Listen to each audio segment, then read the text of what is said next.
The NFL regular season is wrapping up, but there's still time to get in on the action with FanDuel, America's #1 sportsbook. Right now, new customers get $150 in bonus bets guaranteed when you place a $5 bet. That's $150 in bonus bets, win or lose. The app is so easy to use, and there are so many different ways to bet, like live same-game parlays. Find bets in the new Explore tab. Make a parlay in the Parlay Hub, the best way to find popular parlays, and more. So visit FanDuel.com/247 and make your first bet a layup. FanDuel, official partner of the NFL. Must be 21 plus and present in Arizona, Colorado, Connecticut, Iowa, Illinois, Indiana, Kansas, Kentucky, Louisiana, permitted parishes only, Massachusetts, Maryland, Michigan, New Jersey, New York, Ohio, Pennsylvania, Tennessee, Virginia, West Virginia, or Wyoming. FanDuel is offering online sports wagering in Kansas under an agreement with Kansas Star Casino, LLC. First online real money wager only. $10 first deposit required. Bonus issued as non-withdrawable bonus bets that expire 7 days after receipt. Restrictions apply. See terms at sportsbook.fanduel.com. Gambling problem? Call 1-800-GAMBLER or visit fanduel.com/RG in Colorado, Iowa, Michigan, New Jersey, Ohio, Pennsylvania, Illinois, Kentucky, Tennessee, and Virginia. Call 1-800-NEXT-STEP or text NEXT-STEP to 53342 in Arizona, 1-888-789-7777, or visit ccpg.org/chat in Connecticut, 1-800-9-WITH-IT in Indiana, 1-800-522-4700, or visit ksgamblinghelp.com in Kansas, 1-877-770-STOP in Louisiana. Visit mdgamblinghelp.org in Maryland. Visit 1-800-GAMBLER.net in West Virginia, or call 1-800-522-4700 in Wyoming. Hope is here. Visit gamblinghelplinema.org or call 800-327-5050 for 24/7 support in Massachusetts, or call 1-877-8-HOPE-NY or text HOPE-NY in New York, or visit oasas.ny.gov/gambling. Standard text messaging rates apply. Sports betting is void in Georgia, Hawaii, Utah, and other states where prohibited. The following is a GoPowerCat.com and Spirit Street production. You've discovered your link to GoPowerCat.com's PowerCat Questions podcast, presented by Fridge Wholesale Liquor, and it starts right now. Now, let's go to the WTC Gig-Powered Studios. Here's your host, GoPowerCat.com publisher, Tim Fitzgerald. Welcome to the PowerCat podcast, the questions version that comes midweek at GoPowerCat.com. Tim Fitzgerald, Ryan Gilbert, Zach Carlson. I don't know why I did that, Zach, but I did it. But you put a Z in the middle of my last name. You can't stop. That's odd. You can't stop me. I'm out of control. And this is the one and only PowerCat podcast.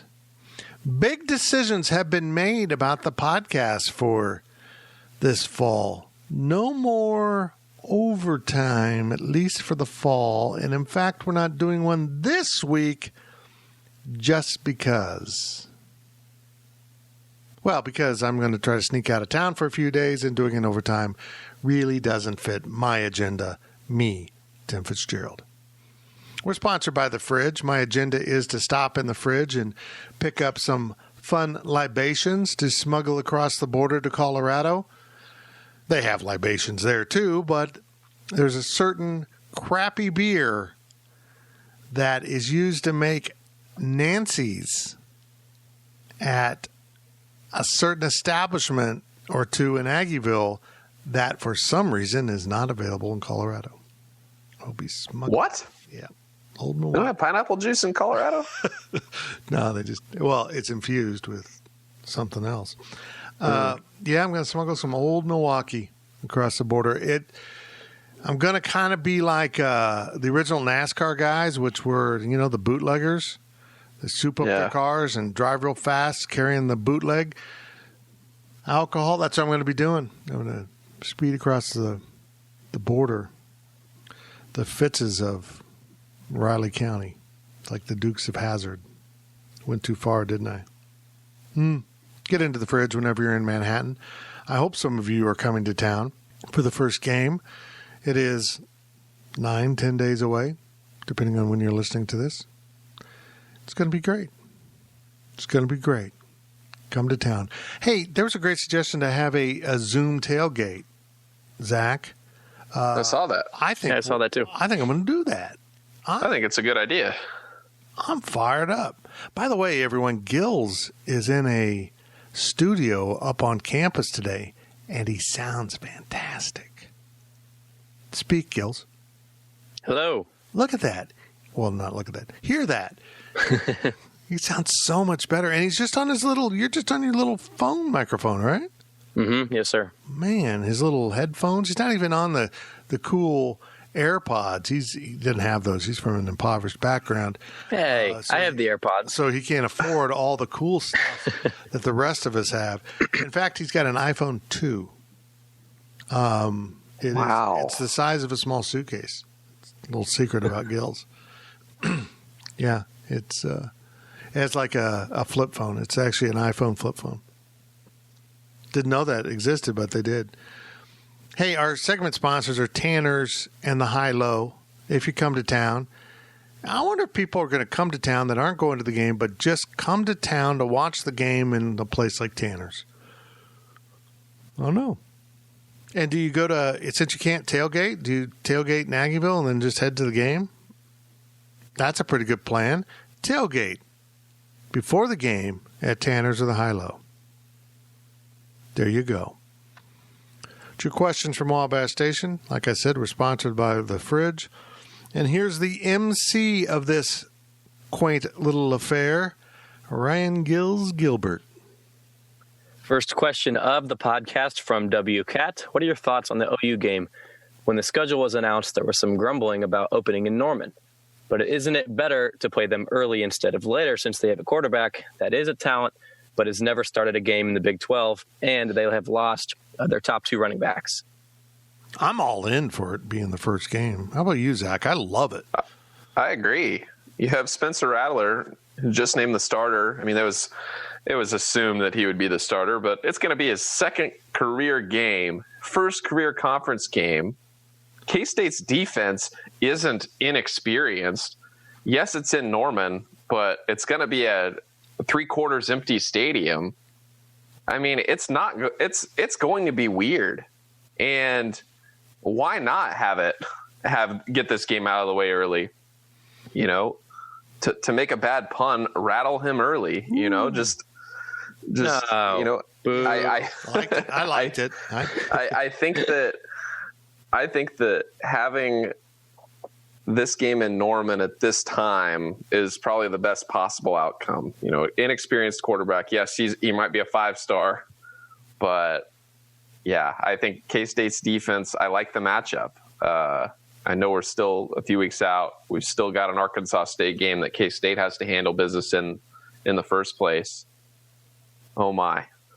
My phone is ringing right now with someone special. Someone Sorry, very important. I was distracted by that. Yeah, it's fine. It's fine. Right. Hello, Tim. No. Yeah, I'm all in, man. All those reasons. Yes. Play them early. Get it out of the way. You got to go. I mean, it's not like, oh, well, it's a pandemic, so you don't have to go to Oklahoma. No, you got to do it. And it was going to be later in the season. Get them right out of the gate. Bunch of wild cards. Maybe K-State isn't ready, but maybe Oklahoma will be the one that isn't ready. We don't know. Let's just see what happens. And honestly, I kind of like the fact that everyone's going to have to adjust to not having a crowd. I guess that's what I'm saying. And it's going to take a little adjustment. So I'm kind of glad K-State gets to go on the road for that first Big 12 game, because it's going to be weird to be at Oklahoma, which is one of the better environments in this conference, and to have hardly any fans. And plus the little horses will be wearing masks, which is very strange. They won't have those. They won't have any of those game day things. They probably won't be shooting off their guns. I'm all in on doing it right out of the gate. Because even if you lose, okay, you lost Oklahoma. You know, most people thought you would. And now you're down to 4 home games and 4 road games. Go play the rest of your season. It's out of the way. Everything to gain in my book. Everything to gain. I'm all in. Gills, your thoughts on the Sooners week 1 of the actual Big 12 schedule? Yeah, I'm not usually someone who looks into that whole scheduling game about when you play someone, but I think it really does help K-State. I agree with both of you guys. That's totally something that can help them out. And if you lose, it's your toughest game is out of the way, and you can kind of control your own destiny if you want from there on out. But it's definitely a young team without a couple running backs. They've got a legitimate chance to win this game. I know people aren't going to say that, but I think they really do have a good chance. I think maybe the biggest thing to be concerned about is OU beating us last year. So you don't have Oklahoma sleeping throughout the whole game like they did last year. So that's the one question mark for me is Oklahoma going to be ready? Yeah, you're not sneaking up on them this year. Yeah. Not at all. And you never know what the future would hold. I mean, maybe Spencer Rattler plays the full game, plays really well against K-State, and the next week he gets the COVID or he, pulls his brain muscle. I don't know. Maybe then he misses a bunch of games and OU loses and it stinks. But if I had to pick a team to play on the road right out of the gate, this would probably be it. Get it done. See what happens. Take your chance. I like your chances the best as opposed to getting Oklahoma when they've settled on a running back and a new quarterback is feeling his game and feeling confident. Next question from Wildcat Pilot 88. With the changes to eligibility in 2020, how would you change the way you manage a roster from a normal year? More specifically, how might you utilize true freshmen differently, and how would that impact the use of upperclassmen? Everyone's on the table. I mean, I'm going to write about this. This is going to be such a weird year. You're going to have guys just disappear not because they have COVID, but maybe they're in quarantine because they were around someone who had it. And that's the real issue here. So you're going to have to tap into walk-ons and true freshmen, and it's going to be a little bit haphazard, ragged play at times for everyone. You're going to be putting guys into positions to play that normally wouldn't play because it literally is a free year. It has no consequence in terms of their eligibility. So just let them play. And the upside of that is they know they can play. There's no taking off practice. There's no half-assing it because I'm redshirting or coach isn't going to put me in or I'm just a walk-on that practices. I don't really need to know the game plan. Everyone needs to know the game plan. And the reality is there might be, just to pull this out as an example, there might be a game where Ross Elder, a backup safety, has to play receiver. So he has to learn basic things. These things are going to happen this season. It's just going to be bizarre. So, yeah, guys, it's a free year. Play away. Now, I would start getting cautious with scholarship management in 22. 21 and 22, you got to be careful. You're going to get that bubble right in the middle there where, honestly, you're going to have problems for a long time. So, and also, bluntly put, with the scholarship management in the long term, if a guy wants to leave and he's not of great value to you, okay, go ahead. Fine. We're not going to fight you. We'd prefer if he stayed, but there's one open scholarship. There's going to be so much player movement, guys. So much player movement. And the real beneficiaries will be the non-Power 5 programs. They will have a lot of Power 5 type recruits that transfer out and down because there's not enough available roster spaces in the upcoming 3-4 years. At least for this season, I think that you're going to see a lot of squad rotation, managing, a more diverse roster, more plays for a lot of guys that wouldn't have had plays last year. I think the best analogy I guess I can make would be, take like a third grade or a youth, a U10 baseball team. Everybody gets to play. Everybody gets to, play different positions. I think you're going to see a lot of that. I think you're going to see a lot of rotation on the offensive line, especially that first game against Arkansas State. I think you're going to see a lot of different looks. I think there'll be a lot of subs. And I would not be surprised if, 60, 70 different guys got some sort of action just to get some sort of game action, because you don't know how much they're going to be needed going into this season. I think, you're going to need to see a lot of different guys on the field just to kind of diversify your investment, so to speak, of what players are at what position and how much experience they have, because you never know how much, if a position group gets wiped out, like you said, you don't know who is going to have to play. So I think at least early on, especially that first game, you're going to see a lot of different looks.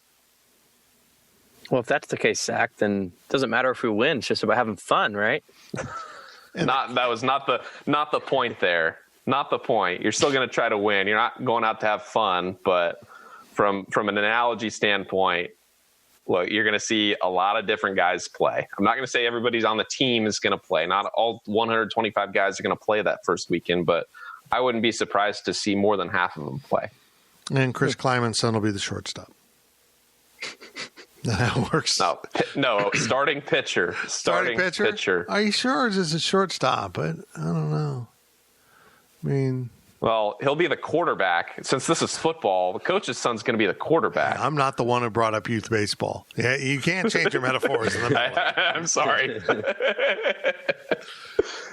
Next question from I Like Pickles Cat. Is it a good thing for K-State if players want to take an extra year of eligibility? Yeah, unless they're really good.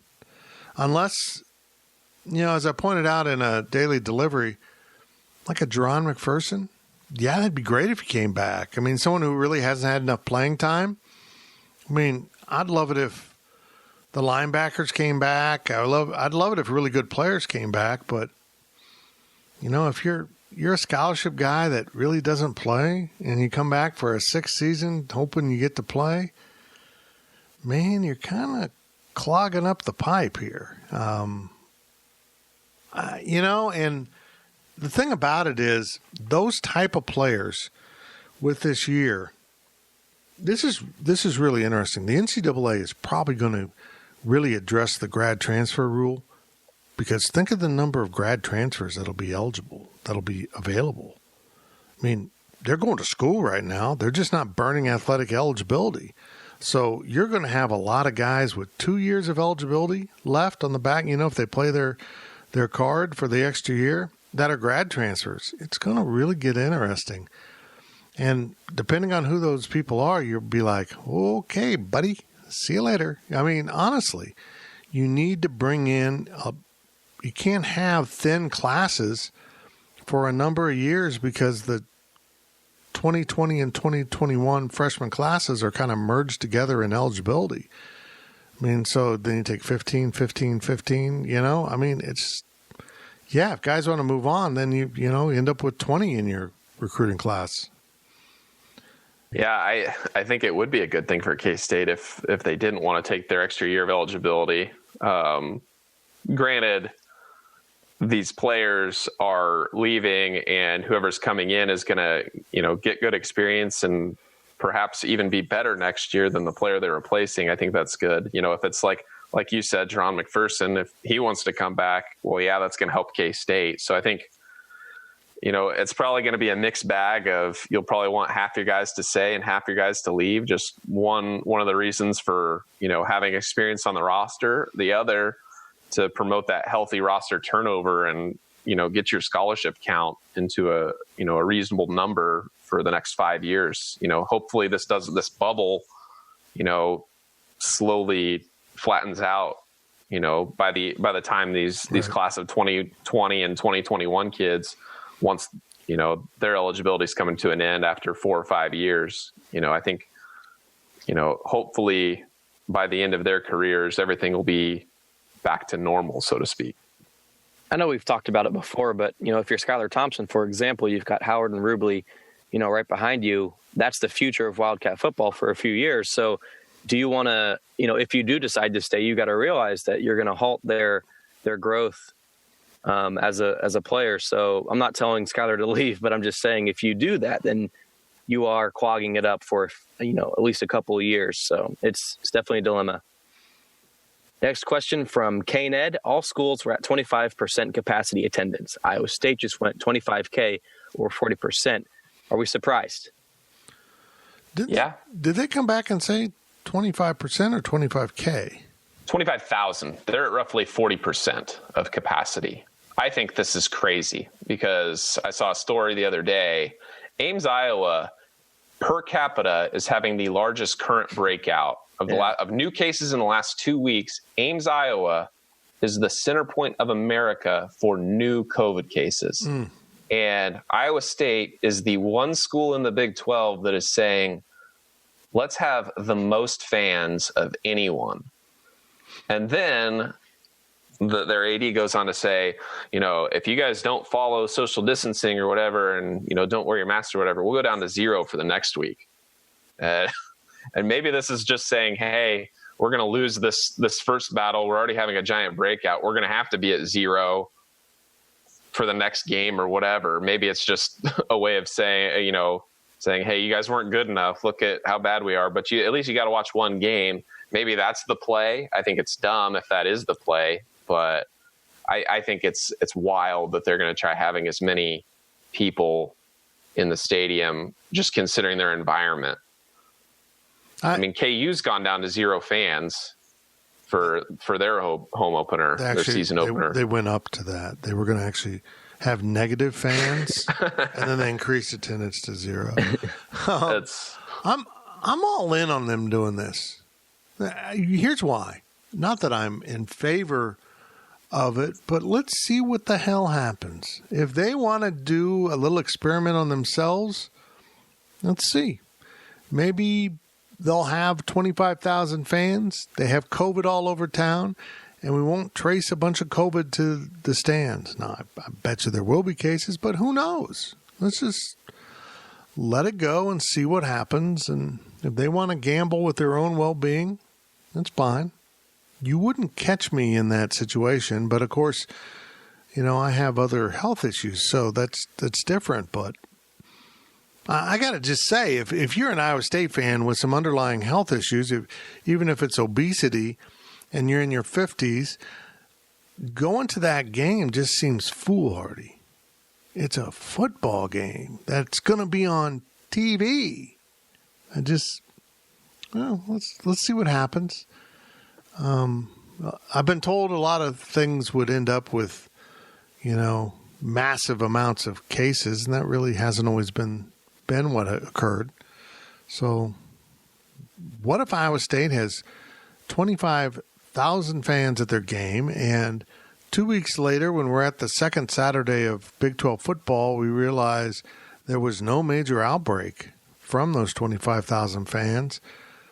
Do we write that off as good fortune, or maybe that being in an open-air stadium with masks was enough protection to stop the spread? So it's almost like an experiment.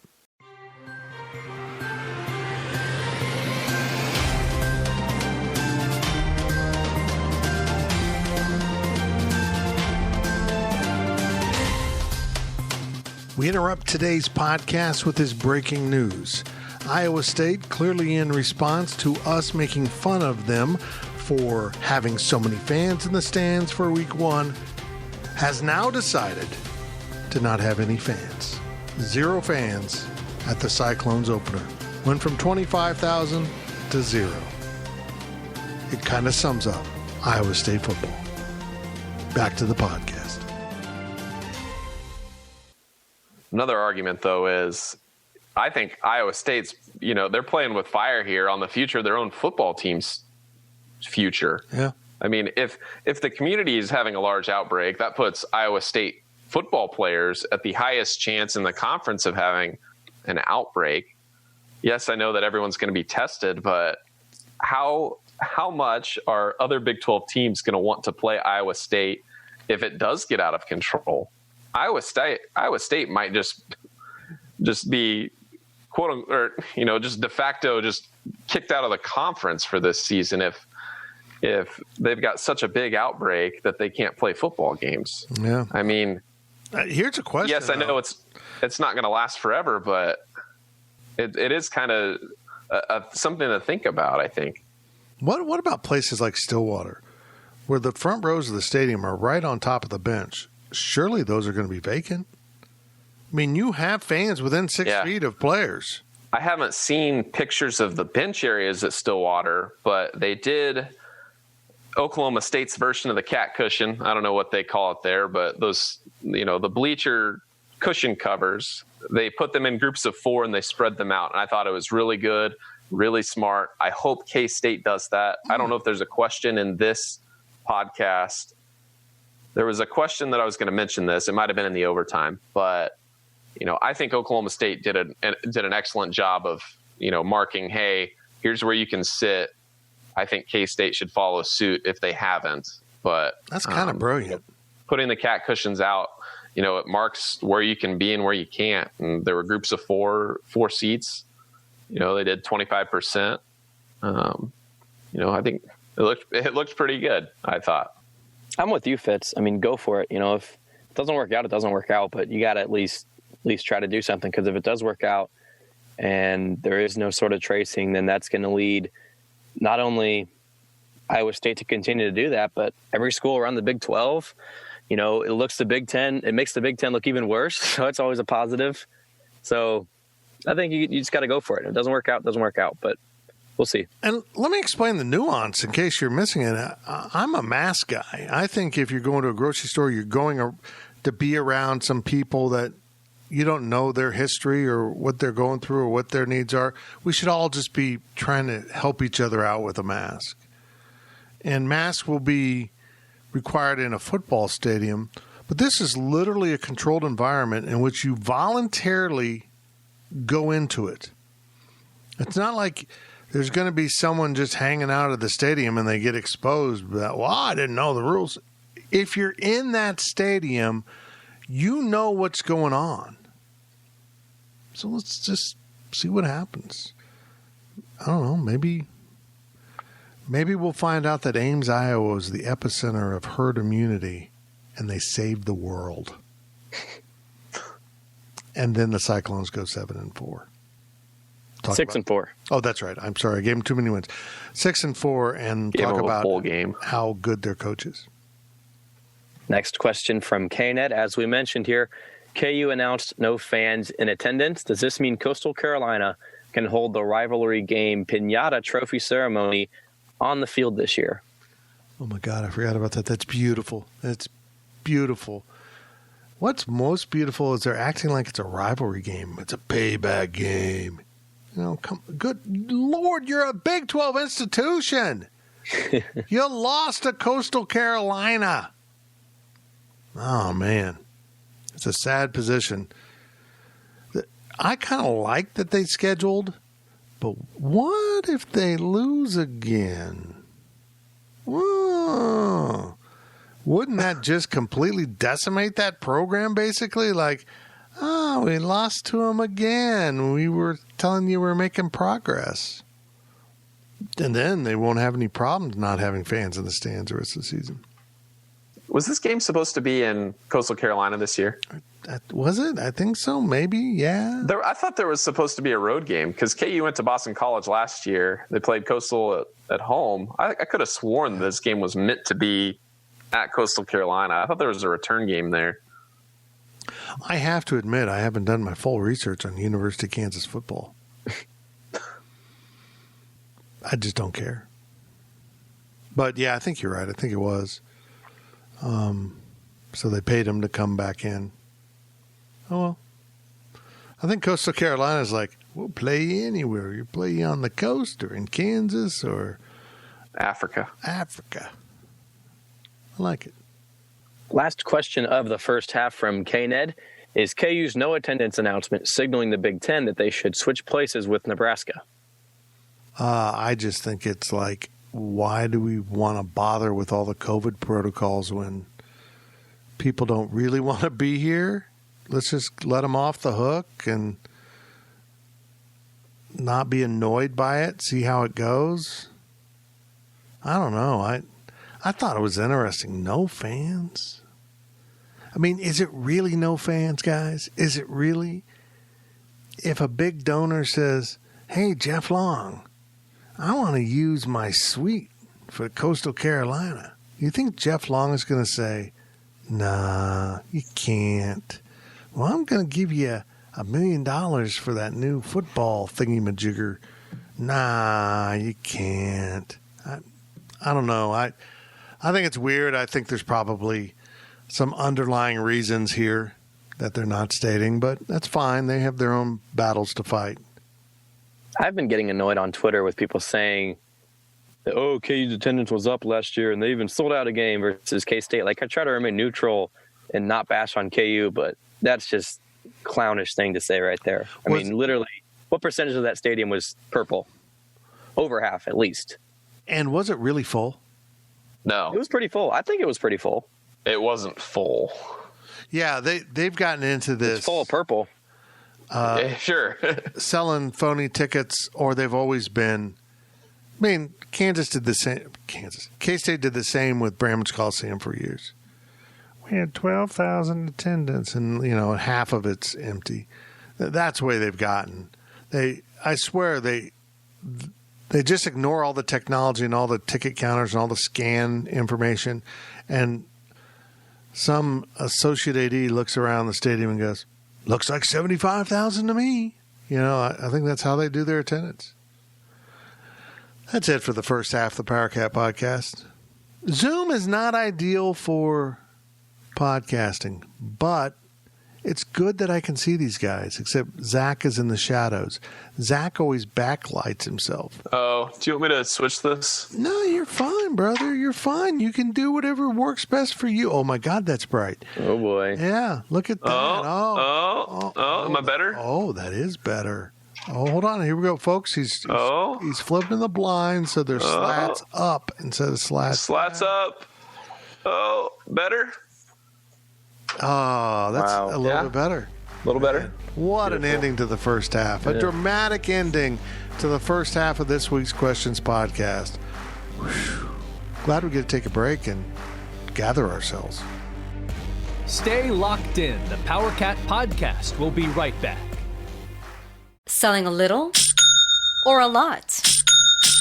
Shopify helps you do your thing, however you cha-ching. Shopify is the global commerce platform that helps you sell at every stage of your business. From the launch your online shop stage, to the first real-life store stage, all the way to the did we just hit 1 million orders stage. Shopify's here to help you grow. Whether you're selling scented soap or offering outdoor outfits, Shopify helps you sell everywhere. From their all-in-one e-commerce platform to their in-person POS system, wherever and whatever you're selling, Shopify's got you covered. Shopify helps you turn browsers into buyers with the internet's best converting checkout. 15% better on average compared to other leading commerce platforms. And sell more with less effort thanks to Shopify Magic, your AI-powered all-star. Shopify powers 10% of all e-commerce in the US. And Shopify is the global force behind Allbirds, Rothy's, and Brooklinen, and millions of other entrepreneurs of every size across 175 countries. Plus, Shopify's award-winning 24/7 help is there to support your success every step of the way. Because businesses that grow with Shopify. Sign up for a $1 per month trial period at shopify.com/Odyssey Podcast, all lowercase. Go to shopify.com/Odyssey Podcast now to grow your business, no matter what stage you're in. Shopify.com/Odyssey Podcast.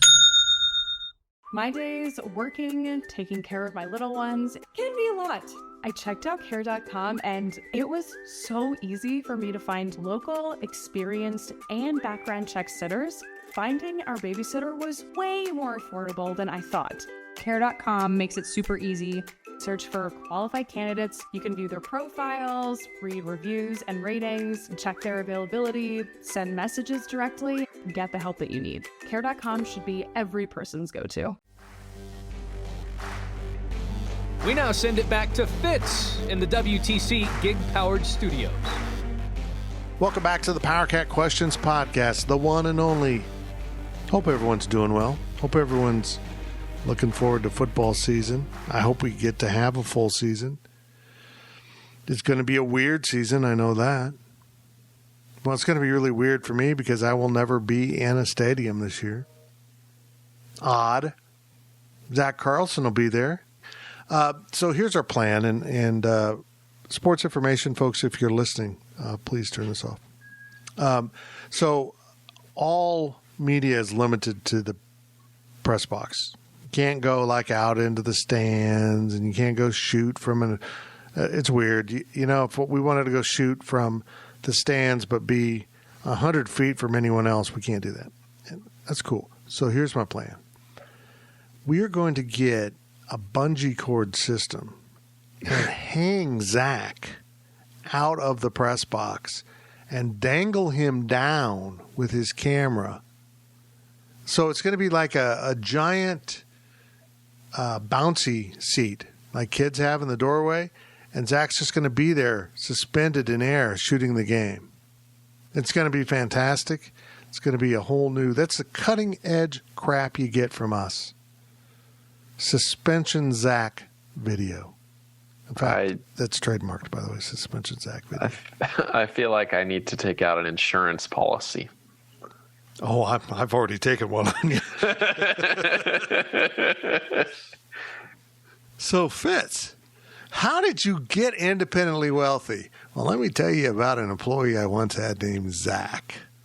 I bought a life insurance policy on his life. Which is kind of the same sound he made when he hit the ground. Zach!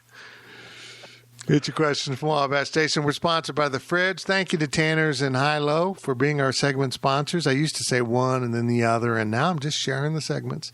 I'm sharing the love. They get their booze from The Fridge, and so should you. Here's Gills. First question of the second half from Wildcat Pilot 88. Who will have a better year at defensive end, Wyatt Hubert or the remaining defensive ends combined? The defensive ends combined. I'm doubling down on my earlier prediction that Khalid Duke will have more sacks this season than Wyatt Hubert if they both play all the games.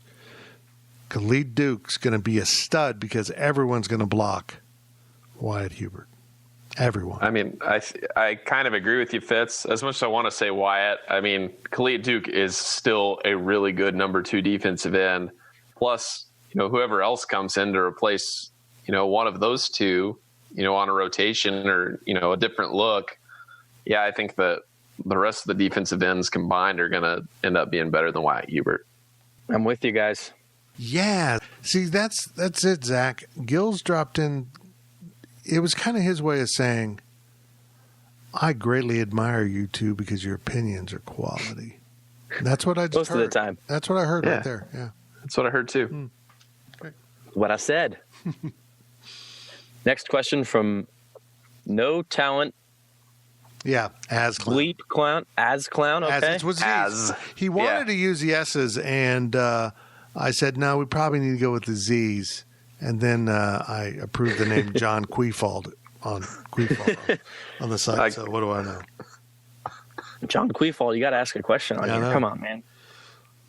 No Talent as Clown wants to know, my understanding is that the team is limited on the number of players it can take to away games. Is there any word on the number of players being bumped up? So if a case of COVID is diagnosed on a Friday or day of the game, backup players can be utilized. I don't know. They're going to announce everything they're doing with the COVID parameters for games on Friday. I wrote about it Wednesday at Go PowerCat. Jamie Pollard, the AD at Iowa State, kind of spoke out of turn. He got ahead of everything. They hadn't approved anything, and he spoke of it like it was done. There will be some kind of protocols in place, and maybe what he spoke of will end up being what it is, but it hasn't been voted on. They needed to get more feedback from coaches. So that might be something coaches point out. Look, you can say 53-man, but what if we get to Stillwater and we find out that 10 guys are sick? What do we do? I mean, you know what? So all that will be taken into consideration. Yeah, I don't know. Well, the next question will get into it. I mean, if the 53-man roster is, what it is, that's actually less than what a normal travel roster is, which I think is 65, 70. Not actually entirely certain on what the actual number is. I would anticipate probably a lower roster. Just, take as many guys take the guys you need, I guess. Don't potentially expose guys you may need next week in case the first guys get exposed. is I guess how I kind of see it. Is you might only want to take what you need and what you know is negative, just to prevent anything for future weeks. But I don't know. That's kind of how I see it. There's two ways to look at it, certainly. So what's the definition of need? Because you never know who you're going to need because injuries and stuff can pop up. So, well, I think you go 2 deep, and then that puts you at 44 plus 3 specialists. I know we'll get into the next question, but you get to that. Maybe it's maybe it's not 53, maybe it's 60, but there's probably going to be a minimum roster number that the teams set that they will follow, and if they for whatever reason go below it, if you don't have enough if you can't fill out a 2 deep, that's pretty bad. If you can't fill out a 2 deep, you're in trouble, and that game's going to be canceled. I mean, really, think about it. How many times in a college football game have you needed to go deeper than a 2 deep?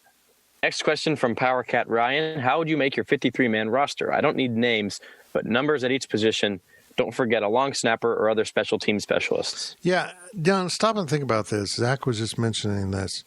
You got a 2 deep, which is really 12 positions normally now. I mean, because you either have a third linebacker or you have a third receiver or a fullback. You generally recognized as 12 spots offensively and defensively on your depth chart. So, I mean, that gets you to 48. And then I guess you're right. With a long snapper, a kicker, and punter, I mean, you're already looking 51 at 51 there. I mean, maybe that's the 53 number. You've got to have a available 2 deep and, maybe a couple other special teams guys that are designated. Yeah. It's interesting. Jamie Pollard said you got to have a quarterback. Well, I'm like, a quarterback isn't a quarterback. I mean, let's be honest. You need 2. I mean, quarterbacks get hurt. You can't go into a game with 1 quarterback. I mean, that's not reasonable to be a productive team to go into a game with your third-string quarterback, and that's good enough. That's all you got. I mean, he might get his head ripped off in the first quarter. Then, what do you do? It's hard to plan for that. So I think you need to have 2 of everything. But, yeah, I'm looking forward to seeing how they handle it because it's going to be a lot of math and, applied with football common sense.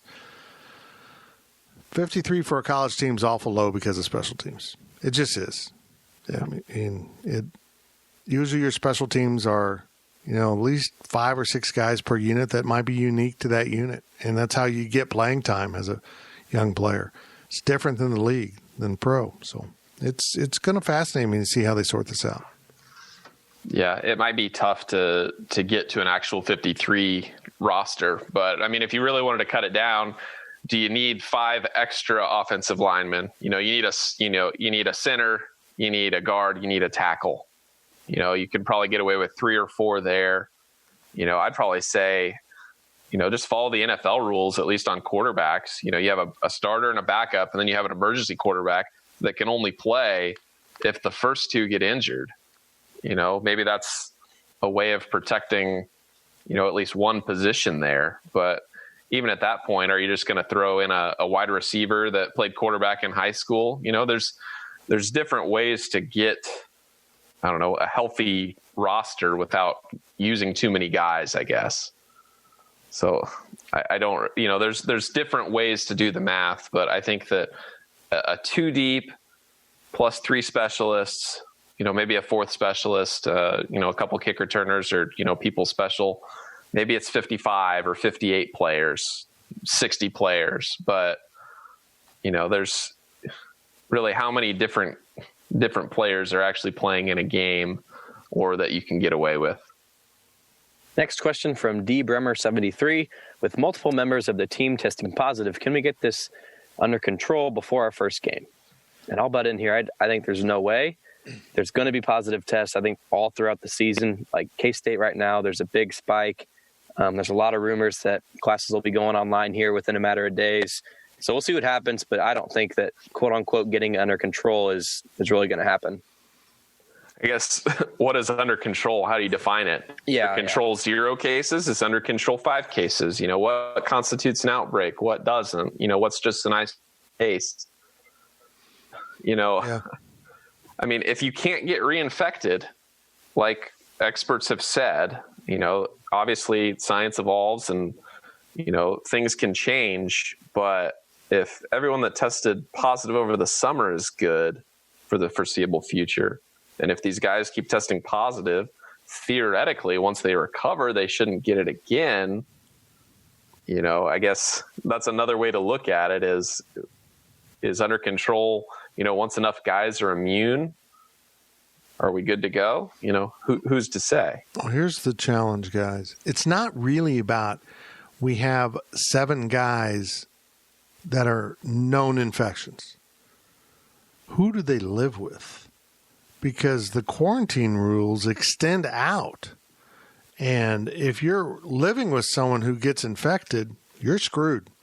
You are in quarantine and can't practice or play for X number of days. What that number is becomes curious because I'm under the impression that if you're exposed to someone who has COVID and you get past 10 days, you're in the clear. But it sounds like they're working off still a 2-3 week window. I'm not sure it was ever announced, but I think Major League Baseball adjusted how they handle that. I think they're approaching it differently than what they did initially when they just shut everything down. And I think that's really the challenge for sports isn't the infections. They will happen. It's how you handle the quarantine of others who may have been infected, but likely were not based on the percentages we're seeing now. I mean, that's when you get into this mathematical exponential points of contact that will get difficult to field teams. And that's really going to be the biggest challenge here. And also to back up what Gil says, the biggest lesson I've learned from baseball is it's going to happen. You're going to have incidents where you're shorthanded for a week and can't play. You got to just keep going. And unless it really takes off, you got to keep going. And Gills, I do wonder if campuses going all remote isn't in part to protect the football team, to protect things, I mean, personal opinion is just to protect themselves from looking like a bad school for keeping it open when there's so many cases. That's my opinion. I would agree with that. I mean, we all know what it's about. They need you there to pay your fees and tuition and not. Yeah, they got my money already. I can't get it back. So is it past the drop date though? I mean, couldn't you? No, it's not past. Not yet. Still got till the end of September, I think. See, that's the problem is they do it too early. People might say, okay, well, I'm going to drop my classes. I want a refund. K-State, no institution wants that right now. None. It's just the math for the finances of athletic departments and educational schools, whatever. It's awful. They're all in big financial trouble. And so they're trying to get through this. They really are. What really bugs me is, the on-campus fees, the rec center fee, all these things, we're not getting those back no matter what. And, I can't just not pay them. You have to pay them. So if and when they do go online, that money's gone. So, and you can talk about getting a worse education over Zoom versus in person. Like there's no arguing that, but you're still getting, that credit for the class. So at the end of the day, that doesn't change, but just that sunk, that money that you're not getting back for things you did pay for on campus is really what just kind of bugs me. So we'll see what happens.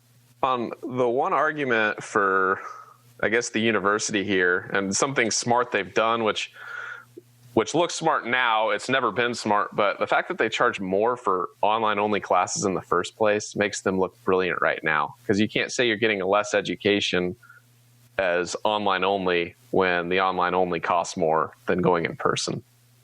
It's interesting that, I mean, really, they kind of have an upper hand here. They can move it online, and if you're going to complain, Well, you can say, well, if you wanted online class, we're actually giving you a discount here. If you wanted online only classes, you'd have to actually pay more. So, it's kind of an interesting argument there that I've seen pop up with like these students from the spring that were, trying to file lawsuits saying, hey, our education experience changed. You owe us our money back. When in reality, they still paid less money for an equivalent experience. One more thing to add in. I told you guys this, that my brother lives with a football player, right?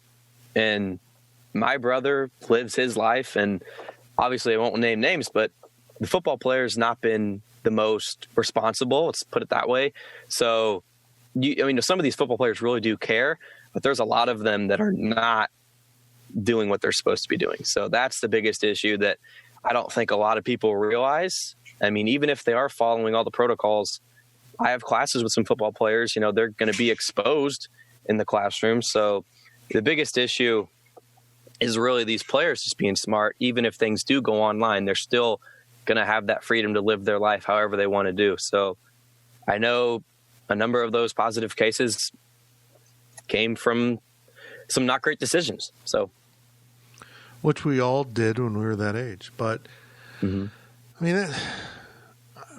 short of being able to put all your players in one bedroom or studio living conditions, we're just going to have this where guys, their roommates get exposed and then they're in trouble because they're out doing stuff. You're not going to stop knuckleheads, unfortunately, and we saw that at the major league level. Next question from K-Ned.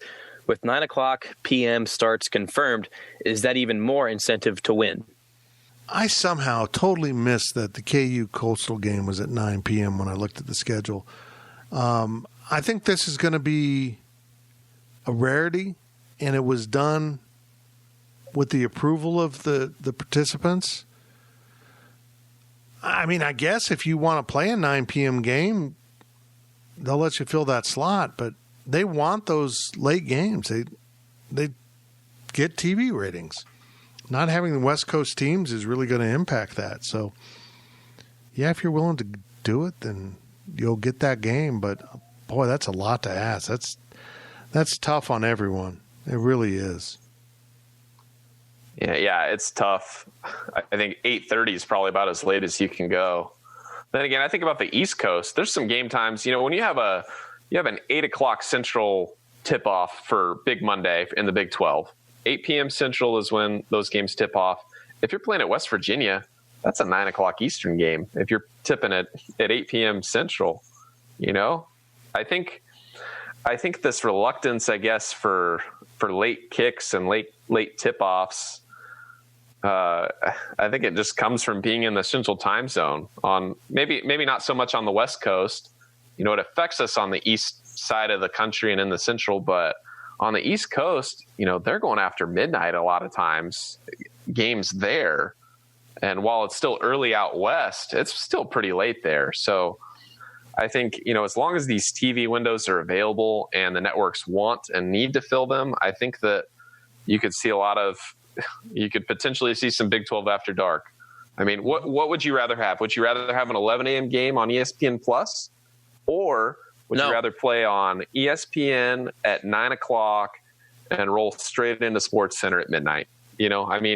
Or college football final on, early Sunday morning. I think I'd rather play on cable there than play on ESPN Plus.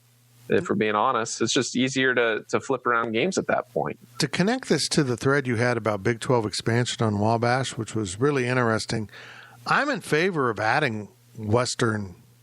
I would love to raid the Pac-12. I just would. And get 4 schools out of there. I mean, I know what 4 schools I would take, but here's the thing, is if you do that, it puts you into that time slot. It adds value to your television rights because now you can fill an entirely different time slot. So the Big 12 would be capable of the 11 a.m. kick, which is the earliest, 11 a.m. Central, earliest kick that is televised, and go all the way to the after dark 9 p.m. kick. You'd have all of that covered. Your TV package would have that amount of flexibility. And currently the Pac-12 doesn't have those early games. They can't do that. So they're limited to the later segments. The value of having all the time slots available to you, I think, is enormous when you go negotiate a TV package. We can fill everything for you. We're going to have, because of our 4 teams out west, on average, we're going to have 2 of those teams playing at home every Saturday, and one of them could be a 7 p.m. kick in their time zone for a 9 p.m. Central kick. And I think it becomes of great value. Plus, I want to go to Arizona. I want to go ahead. Yeah. Even this year, though, if KU's going to play at 9, that's at least one team that wants, that's fine with playing that late. If other teams are fine playing that late, you might see a network say, hey, it's Big 12 Saturday, 11 a.m. to 1 in the morning. We're going to play Big 12 football all day. That could be huge if that's ESPN or, probably a network like ABC or Fox probably wouldn't do that, but they could. Or even Fox Sports 1 could do it. So it'd be really interesting to see if they say, hey, if a network decides to go all in on the Big 12 and tries doing, all games in every major slot. Let Iowa State do it. They'll do anything. Last question of the podcast from K-Ned. What are the odds the Sunflower Showdown is an after dark game? No, huh? That'd be kind of fun. That game is usually relegated to low viewership slots. I wouldn't. 2:30 FSN. Yeah, versus I wouldn't. ESPN at 9. Yeah, I wouldn't object to that. I might be pretty tired doing the postgame show. Yeah, I'm in. Let KU fill that up. If you're KU, I think it's brilliant. Actually, we'll take that slot. We're going to get some exposure out of it, and they're even recruiting some of the West Coast. So I think it's really smart. I do. And if you're overwhelmed by, that week, it's Oklahoma's playing Texas and, there's other good games. But, hey, we'll play at 9 to be on a national slot. Let's do it. That's it. That's it for the Power Cat Questions podcast. I summed it up so well, everyone was left speechless. Or I muted them. One of the two. I might have muted them all because I wanted to have the final word. But that is the final word this week. Thank you to the Fridge. Thank you to the High Low. Thank you to Tanners. Thank you to Zach. Thank you to Gills. Thank you to me. Sometimes you just got to take time to thank yourself. No overtime this week. Thank you, Fitz. Thank you for that. But we will be back next week with a full slate, mostly, of Power Cat podcasts. You've been listening to the Power Cat Questions podcast, presented by Fridge Wholesale Liquor. Power Cat Podcast. All rights reserved. GoPowerCat.com and Spirit Street Publishing. With Blue Link Plus, you can access your Hyundai Tucson Limited remotely. Doors unlocked, temperature set, lost car found. There it is. Get complimentary class-leading Blue Link Plus. Call 562-314-4603 for complete details.